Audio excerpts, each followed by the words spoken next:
साथियों नमस्कार। बधाई हो आप सभी को। आईटी के अंदर राजस्थान सरकार के अंदर एक बहुत बड़ी वैकेंसी का आने का रास्ता साफ हुआ है। माननीय मुख्यमंत्री जी ने उसकी घोषणा की है 3 दिन पहले, और जब से घोषणा की है बहुत सारे प्रश्न आप लोगों के मेरे पास आ रहे हैं। तो मुझे लगता है कि एक साथ हम सारे क्वेश्चंस को लेकर उनके बारे में बात कर लें। जो क्वेश्चंस आपके जनरली जो क्वेश्चंस आए हैं मैं एक एक करके ले रहा हूं। बाकी जो भी आपके पास और क्वेश्चंस हैं और आपकी क्वेरीज हैं आप मुझे टेलीग्राम पर बता दें, व्हाट्सएप पे बता दें, मैं एक साथ कवर करने की कोशिश करूंगा। सबसे पहला क्वेश्चन आपका है कि भाई कितनी वैकेंसीज है। देखिए अभी जो वैकेंसीज का सुन रहे हैं 10,000 प्लस वैकेंसीज हैं जो कि इंस्ट्रक्टर के नाम से राजस्थान सरकार निकालने जा रही है। इसमें कुछ वैकेंसी इंस्ट्रक्टर्स की है और कुछ सीनियर इंस्ट्रक्टर्स की है। हाँ, लेकिन कुल मिलाकर 10,400 के लगभग वैकेंसीज हैं जो कि फर्स्ट फेज में राजस्थान सरकार निकाल रही है। और आईटी के अंदर राजस्थान सरकार की पहली अब तक की सबसे बड़ी वैकेंसी होगी, जबकि पूरी आप लोगों के प्रयासों से आई। सरकार ने एक बार बीच में सोच लिया था कि संविदा पर रखेंगे, लेकिन ये अब फाइनल हो गया है कि इसको रेगुलर किया जाएगा आप लोगों की मेहनत की वजह से। तो लगभग 10,500 वैकेंसीज यहां पर आने का है, जिसमें से करीब 600 वैकेंसी सीनियर इंस्ट्रक्टर्स की और बची हुई वैकेंसीज आपके इंस्ट्रक्टर की आने का है। कई आपके साथियों ने पूछा कि इसकी ग्रेड पे क्या रहेगी। देखिए इंस्ट्रक्टर की ग्रेड पे शुरू में जब डिसाइड की गई थी, जब पहले इन्होंने रखा था तो 2800 रखी थी। अभी इसमें कुछ कंफ्यूजन चल रहा है, इसमें कुछ रूल्स वगैरह बन रहे हैं, इसलिए इसके बारे में हम ज्यादा बात ना करें तो ठीक है, क्योंकि गफलत पैदा होगी, कंफ्यूजन होगा। तो बेटर है हम थोड़ा सा वेट कर लें, एक बार रूल्स आ जाए। इसके अलावा शिक्षा मंत्री जी ने कई बार ये बात कही है कि कंप्यूटर व्याख्याता की अलग से भर्ती करेंगे। तो लगभग 1,000 वैकेंसी व्याख्याता लेक्चरर कंप्यूटर साइंस या फर्स्ट ग्रेड के निकलने की उम्मीद है। हालांकि उसमें अभी थोड़ा टाइम लग सकता है, 5-6 महीने का, लेकिन वो निकलेगी। पूरी उम्मीद है मुझे कि वो निकलेगी। सेकंड ग्रेड की वैकेंसी निकलवाने की बहुत कोशिश हम लोग कर रहे हैं और करेंगे। हम चाहेंगे कि सेकंड ग्रेड की भी कुछ वैकेंसी निकले, लेकिन अभी आज की तारीख में जो अनाउंसमेंट हुआ है वो इंस्ट्रक्टर और सीनियर इंस्ट्रक्टर के लिए हुआ है। तो हम आज की तारीख में जो बात कर रहे हैं वो तो इंस्ट्रक्टर और सीनियर इंस्ट्रक्टर के लिए कर रहे हैं। टीचर्स का जो सेकंड ग्रेड फर्स्ट ग्रेड की जो हम बात कर रहे हैं, आज की तारीख में कोई सीन नहीं है। हाँ, फर्स्ट ग्रेड के लिए माननीय मुख्यमंत्री जी ने, शिक्षा मंत्री जी ने कहा था, लेकिन अब वो कितना टाइम होगा, कब सैंक्शन होगी, कब वो निकलेंगे, इसके बारे में भी कुछ भी बोल पाना मुश्किल है। आपके काफी, या मैं कहूं ऑलमोस्ट जितने भी फोन मेरे पास आए, सभी के क्वेश्चन था कि सर नोटिफिकेशन कब तक आएगा। जल्दी से जल्दी कोशिश करेंगे नोटिफिकेशन निकलवाने की, लेकिन फिर भी आप मान के चले 1 से 2 महीने तो लग जाएंगे।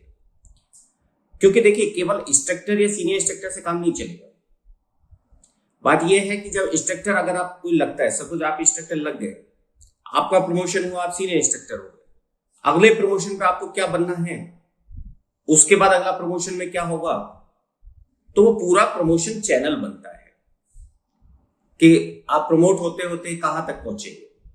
उसमें जो रूल्स बनते हैं उसमें टाइम लगता है। इसलिए ऐसा लगता है कि शायद 1 से 2 महीने के बीच में वैकेंसी आ जानी चाहिए, नोटिफिकेशन आ जाना चाहिए। नोटिफिकेशन से रिलेटेड और कई बातें आप लोग कर रहे थे। क्वालिफिकेशन क्या होगी। पिछली बार जब कॉन्ट्रैक्चुअल की बात थी तो ये बात आई निकल के कि भाई आईए वाली क्वालिफिकेशन रखी जाएगी। आईए वाली क्वालिफिकेशन मतलब कि इसमें पीजीडीसीए भी अलाउड है। आप में से काफी लोगों के जो आया था कि बीटेक ईसी अलाउड है क्या, वो आईए में तो है ना। यहां पर इंस्ट्रक्टर में रखा गया है नहीं रखा गया है, आज की तारीख में सब गफलत में है, कोई कंफर्मेशन नहीं है, क्योंकि सारे रूल्स वापस से बनाए जा रहे हैं। तो क्वालिफिकेशन के बारे में हम आज की तारीख में कुछ नहीं कह सकते। हाँ, बीसी अलाउड है, एमसी अलाउड है, बीटेक अलाउड है, ये अलाउड है, एमएससी आईटी अलाउड है, एमएससी कंप्यूटर साइंस अलाउड है, वो सारा अलाउड है। मेरे विचार में पीजीडीसीए भी अलाउड होना चाहिए, बीटेक ईसी भी अलाउ होना चाहिए, लेकिन मैं गारंटी आज की तारीख में नहीं दे पाऊंगा क्योंकि मेरे को कोई भी रूल मैंने अभी तक वो नहीं देखे। तो जब तक हम रूल नहीं देखते, सरकार जब तक रूल नहीं बने हैं उसमें अमेंडमेंट भी कर सकती है, ठीक है ना। तो आज की तारीख में तो इसके बारे में कोई जानकारी किसी को नहीं। अगर कोई भी कहता है, कंफर्मेशन देता है, तो वो झूठी बात है।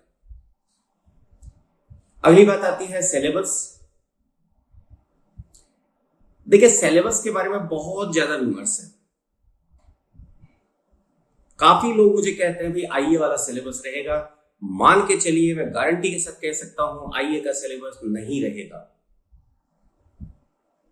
यह बिल्कुल झूठी बात है कि सिलेबस आईए का रहेगा। केवल बरगलाने वाली बात है कि आईए का सिलेबस हो। इसका सिलेबस बिल्कुल डिफरेंट है। जहां तक मेरी जानकारी में है, सी प्लस प्लस दोनों लैंग्वेजेस पूरी हैं। आईए में सी लैंग्वेज भी हमारी लिमिटेड थी। इसके अलावा जावा और पाइथन दोनों में से एक लैंग्वेज है, जो मुझे बताया गया है, जो मेरी जानकारी में आया है। तो 3 तो कम से कम लैंग्वेजेज हैं, सी प्लस प्लस जावा या सी प्लस प्लस पाइथन, या हो सकता है चारों का कॉम्बिनेशन भी रख दे, C plus plus Java and Python. DBMS पूरा है। आईए में डीबीएमएस नहीं था, आईए में केवल एमएस एक्सेस था। डीबीएमएस का कुछ पार्ट हम लोग एमएस एक्सेस के लिए पढ़ लेते थे। तो यहां पर डीबीएमएस है डिटेल में, डेटा स्ट्रक्चर भी होगा। तो ऐसे बहुत सारे टॉपिक्स हैं। मैं अभी आपको सारा, चूंकि कंफर्मेशन कुछ भी नहीं है, शिक्षा मंत्री जी के साइन नहीं हुए हैं रूल्स पर, तो अभी कुछ भी बता पाना थोड़ा सा गलत रहेगा। तो बेटर है कि सिलेबस के लिए हम 10-15 दिन का वेट करें। डिपार्टमेंट से जानकारी दी गई थी कि भाई हफ्ते 10 दिन के अंदर अंदर हम सिलेबस निकाल देंगे। नोटिफिकेशन में मैंने 2 महीने का टाइम लग सकता है। तो बेटर है कि सिलेबस का इंतजार कर लें, क्योंकि जब तक सिलेबस नहीं आता है, आप ये चीज मान के रखिए कि कोई भी जब पढ़ाएगा या पढ़ेगा तो क्या पढ़ेगा, उसके लिए सिलेबस इंपॉर्टेंट है। कुछ लोगों ने मुझे बताया कि सर वो तो आईए की क्वालिफिकेशन रखी है तो आईए का ही सिलेबस होगा। भाई आरएएस और आईएएस दोनों में मिनिमम क्वालिफिकेशन तो ग्रेजुएशन ही होती है। बीए वाले अप्लाई कर सकते हैं, दोनों का सिलेबस सेम है क्या? नहीं है। तो ये बहुत ही मतलब एक छोटी सी बात है कि हमें सिलेबस के लिए भी वेट करना चाहिए। तो ये तमाम बातें थी जो कि आपकी इस भर्ती से रिलेटेड थी। फिर आप लोगों के कुछ के क्वेश्चंस हैं कि सब एग्जाम कब तक होगी। अभी जो सरकारी हलकों से जो बताया गया था वो ये था कि एग्जाम हम फरवरी मार्च में करवाएंगे, कमिंग फरवरी मार्च में। अब बाकी अभी आज की तारीख में इन चीजों का डिस्कस करना कोई मतलब नहीं रह जाता, क्योंकि जिस तरह से कोविड की चीजें चल रही हैं, सारी चीजें फटाफट बदल जाती है। लेकिन हाँ, अगर सब कुछ सही रहा तो फरवरी मार्च में एग्जाम होने की चांसेस है। कुछ लोगों का कहना था कि साहब कोर्ट में भर्ती जाएगी। मैं आपको विश्वास दिला देता हूं कि अगर कोर्ट में भर्ती जाती है, अभी रूल्स को लेकर हर कोई जा सकता है। अगर किसी को लगता है कि उसके हितों के साथ अन्याय हुआ है ना, तो कोर्ट में जाना उनका राइट बनता है, जाना चाहिए। अगर किसी को भी लगता है कि उनके जो अधिकार हैं उनका हनन हुआ है, तो उन्हें कोर्ट में जाना चाहिए, बिल्कुल जाना चाहिए। और कोर्ट कुछ भी कहे, कोर्ट कहे कि भाई इन्हें अलाउ करना है, कोर्ट का ज्यूरिसडिक्शन है। कोर्ट कहे इनको अलाउ नहीं करना है, कोर्ट का ज्यूरिसडिक्शन। लेकिन एग्जाम पर स्टे नहीं आने दूंगा, इसकी मैं पूरी कोशिश करूंगा। माननीय न्यायालय में हम अपना पक्ष जरूर रखेंगे कि भाई एक तो बच्चों के भविष्य का सवाल है और रोजगार का सवाल है, तो उसमें स्टे नहीं आने दिया जाए, इसकी पूरी कोशिश करेंगे। बाकी तो माननीय न्यायालय जो भी डिसाइड करते हैं उसमें किसी का कोई इंटरफेयर नहीं हो सकता, लेकिन पूरी कोशिश अपन ये करेंगे कि स्पेशली है, तो उससे आप निश्चिंत रहिए। कुछ सवाल जो मेरे से रिलेटेड किसी इंस्टीट्यूट से बारे में, लॉजिक बेस के बारे में कि भाई कहाँ कोचिंग होगी, कब से होगी, तो वही बात है भाई सिलेबस आए पहले, तो फिर ऑफलाइन कोचिंग के लिए तो माननीय मुख्यमंत्री जी अलाउ करें, तभी जाकर के सारी चीजें हो सकती है, वरना तो जब तक मुख्यमंत्री जी अलाउ नहीं करते या गवर्नमेंट अलाउ नहीं करती कोविड की गाइडलाइंस को लेकर, तब तक कुछ भी हो पाना मुश्किल है। तो साथियों, ये तमाम आपके क्वेश्चंस के जवाब, और भी कई क्वालिफिकेशन वाले लोगों के मेरे पास मैसेज आए, पॉलिटेक्निक वालों के आए, देखिए, लेकिन अब आज की तारीख में कुछ भी बोल पाना जल्दीबाजी, क्योंकि रूल्स किसी के पास नहीं है और फाइनल रूल्स किसी के पास भी नहीं है, शिक्षा मंत्री जी के पास भी नहीं, क्योंकि रूल्स बनेंगे तभी तो होगा ना, रूल्स बने, शिक्षा मंत्री जी साइन करें, नोटिफाई हो, उसके बाद ही कुछ हो सकता है। कभी कभी ऐसा होता है कि शिक्षा मंत्री जी के पास आया, उसमें कोई चेंज हो गया, ठीक है। कभी जब फाइनल हो रहा है, जो कमेटी रूल्स बनाने वाली बनी है, उसमें किसी मेंबर को किसी चीज पर ऑब्जेक्शन हो गया, कोई सजेशन आ गया, वो इनकॉर्पोरेट कर लिया, तो ऐसी बहुत सारी चीजें होती है। इसलिए जब तक साइन नहीं हो, नोटिफाई नहीं हो, तब तक हमें उस बारे में बात नहीं करनी चाहिए। आप बिल्कुल पूरी तरह से तैयार रहें, वैकेंसी आएगी, बहुत बड़ी वैकेंसी है राजस्थान में आईटी के लिए, 10,500 पोस्ट पहली बार निकल रही है किसी चीज के लिए, आईटी इंडस्ट्री के अंदर, अपने आप में मायने रखता है। आईटी की बहुत बड़ी बेरोजगारी दूर होगी। सिलेबस के लिए थोड़ा सा आप अभी सतर्क रहें कि सिलेबस का इंतजार कर लें तो ज्यादा बेटर है।